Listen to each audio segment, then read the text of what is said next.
علیکم سبھی بھائیوں کو۔ مولانا طارق جمیل صاحب اس بیان میں زبان کے بارے میں کہا گیا ہے، تو سنیے۔ خوشیاں مناؤ جنت کی جس کا تم سے وعدہ کیا گیا تھا۔ اللہ کی ربوبیت پر اطمینان جب انسان کو ہو جاتا، میرا رب اللہ ہے، ربی اللہ، انسان کے لیے نہ کوئی کھٹکا، نہ کوئی خطرہ، نہ کوئی خوف، نہ کوئی حزن۔ جو کچھ ہو رہا ہے کس کے اذن سے ہو رہا ہے؟ اللہ کے اذن سے۔ اللہ کے اذن کے بغیر پتہ تک نہیں ہلتا۔ یہ کوئی اندھا بہرا مادہ نہیں ہے جس سے مجھے کوئی خوف ہو۔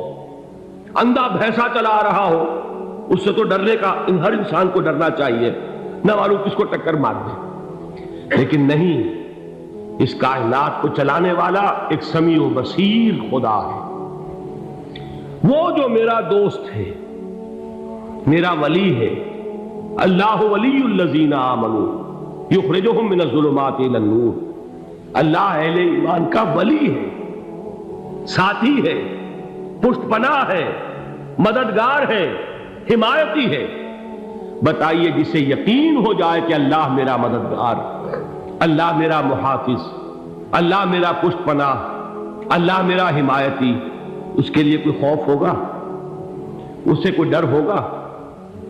میں مثال دیا کرتا ہوں ایک بہت سادہ، پنجاب کے دیہات کی۔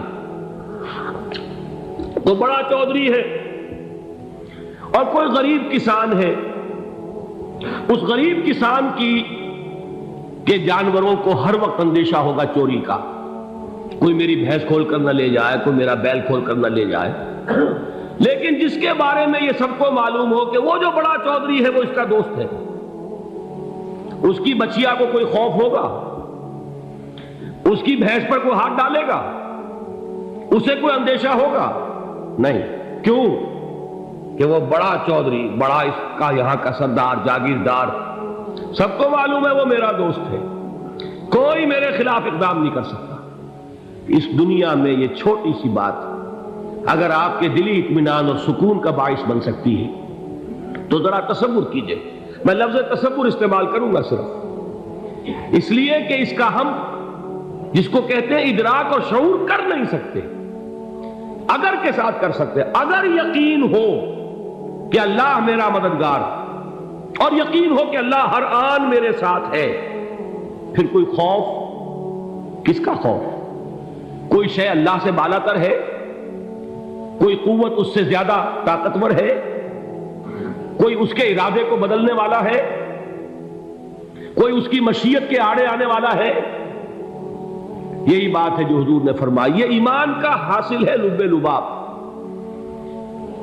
کہ دیکھو اچھی طرح اس بات کو ذہن نشین کر لو، اگر تمام انسان مل کر تمہیں کوئی نقصان پہنچانا چاہے نہیں پہنچا سکتے، مگر جو کچھ اللہ نے لکھ دیا ہو، اور تمام انسان مل کر تمہیں کوئی نفع پہنچانا چاہے نہیں پہنچا سکتے، مگر وہ شے جو اللہ نے طے کر دی۔ آپ پھر میں کہوں گا ذرا طاری کیجئے، اسے فرض کیجئے، اسے سوچئے۔ اگر اس حدیث پر ہمارا دل ٹھکا ہوا ہو تو کسی سے ڈر ہوگا؟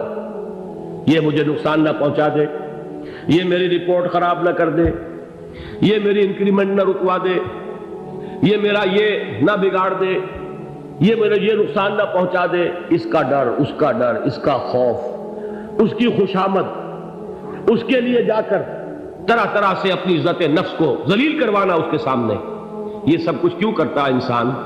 جب سمجھتا ہے کہ اس کے ہاتھ میں میرا کوئی نفع ہے، اس کے ہاتھ میں میرے لیے کوئی ضرر ہے، یہ مجھے کوئی غضب پہنچا سکتا ہے، یہ مجھے کوئی نقصان پہنچا سکتا ہے، یہ میرا کوئی کام بنا سکتا ہے، یہ میری کوئی ضرورت پوری کر سکتا ہے، اسی کا نام شرک ہے۔ جہاں آپ نے یہ سمجھا کہ غیر اللہ کے اندر کوئی طاقت موجود ہے، وہی شرک ہے۔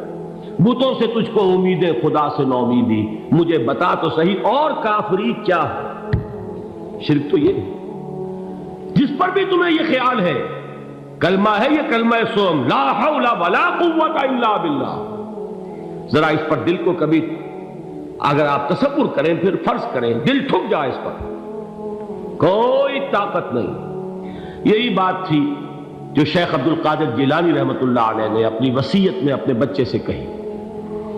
11ویں دینے والے ہیں، لیکن حضرت شیخ عبد القادر جیلانی کی وصیت اور تعلیمات کو کتنے لوگ ہیں جانتے ہو؟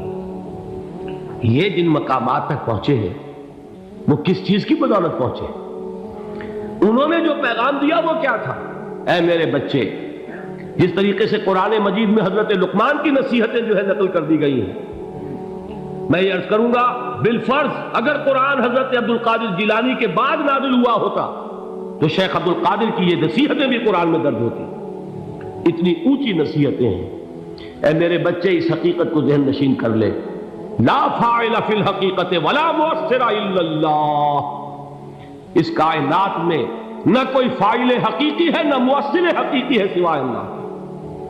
کسی شے میں کوئی تاثیر نہیں اگر اللہ نہ چاہے. آگ جلا نہیں سکتی اگر اللہ نہ چاہے. پانی ڈبو نہیں سکتا اگر اللہ نہ چاہے. زہر ہلاک نہیں کر سکتا اگر اللہ نہ چاہے. کوئی چیز فائدہ نہیں پہنچا سکتی اگر اللہ نہ چاہے.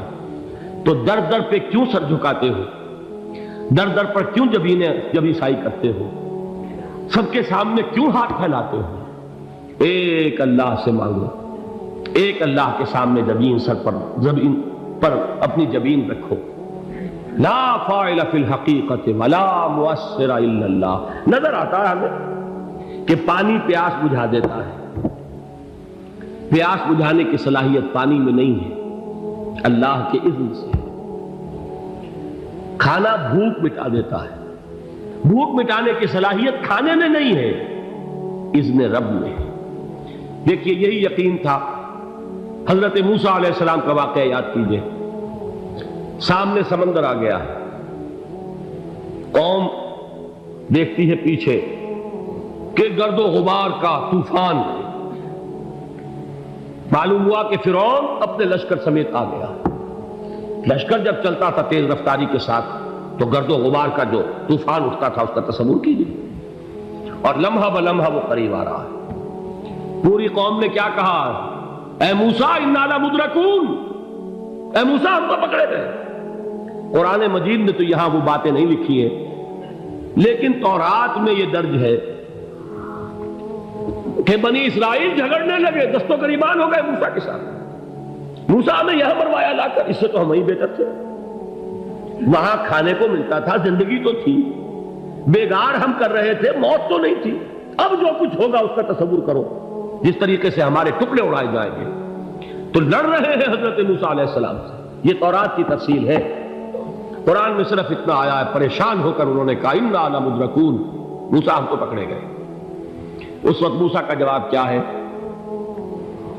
کلا ان معی ربی سیہدین. نہیں، میرے ساتھ میرا رب ہے، وہ راستہ دے گا.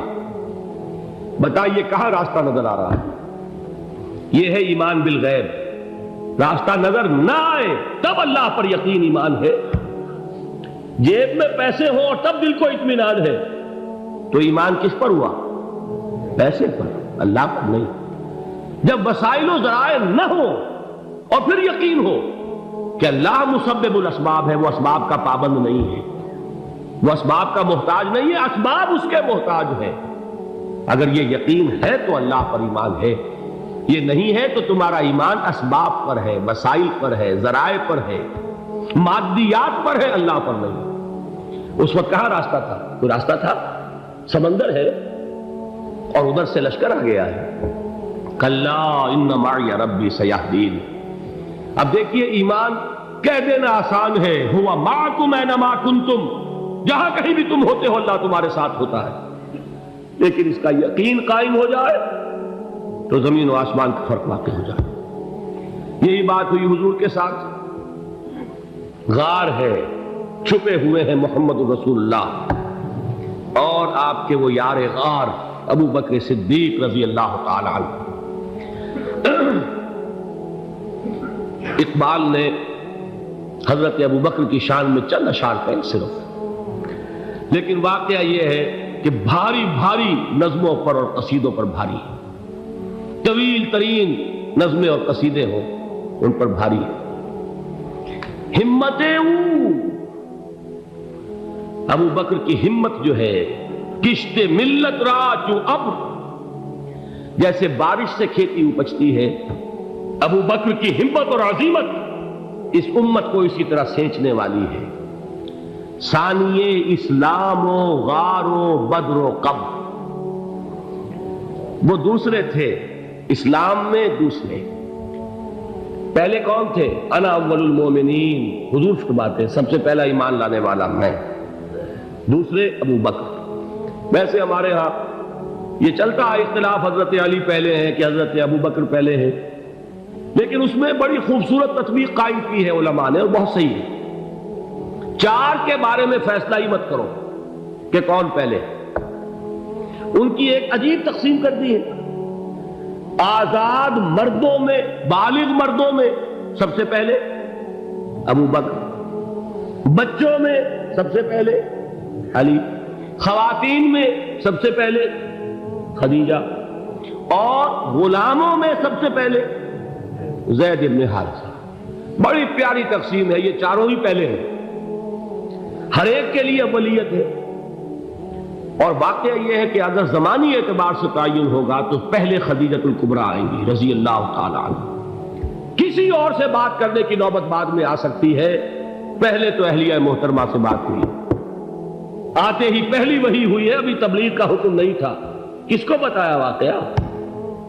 ابھی اپنی نبوت کی تبلیغ کا تو حکم ہی نہیں آیا۔ واقعہ کس کا ہے؟ وہ خدیجہ کا ہے۔ جب کہا ہے کہ خشیت علی نفسی، مجھے اپنی جان کا اندیشہ ہے، تو کیا جواب دیا خدیجہ نے رضی اللہ تعالی عنہا؟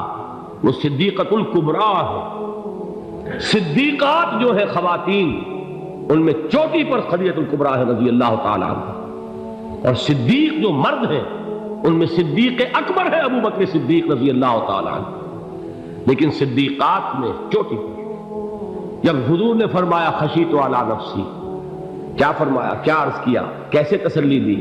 نہیں نہیں، اللہ آپ کو ضائع نہیں کرے گا، آپ غریبوں کے ہمدرد ہیں، آپ مساکین کے تکالیف رفع کرنے والے ہیں، آپ بیواؤں کی سرپرستی کرتے ہیں، آپ مسافروں کی خدمت کرتے ہیں، اللہ آپ کو ضائع نہیں کرے گا۔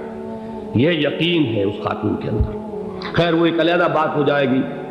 میرے دل پر حضرت خدیجہ رضی اللہ تعالیٰ عنہ کی شخصیت کا بڑا گہرا نقش ہے، جو وہ کوئی اور ہی وقت اور موقع ہوا تو بیان ہوگا۔ بہرحال اقبال نے ایک مصرے میں جو چار اولیتیں جمع کر دی ہیں، ہمت او کشت امت را چو ابر، ثانی اسلام و غار و بدر و قبر۔ اسلام میں حضور کے بعد پہلے کون؟ ابو بکر۔ غار میں حضور کے ساتھ کون؟ ابو بکر۔ بدر کی رات اللہ کا رسول سر بسجود، وہ جھاڑ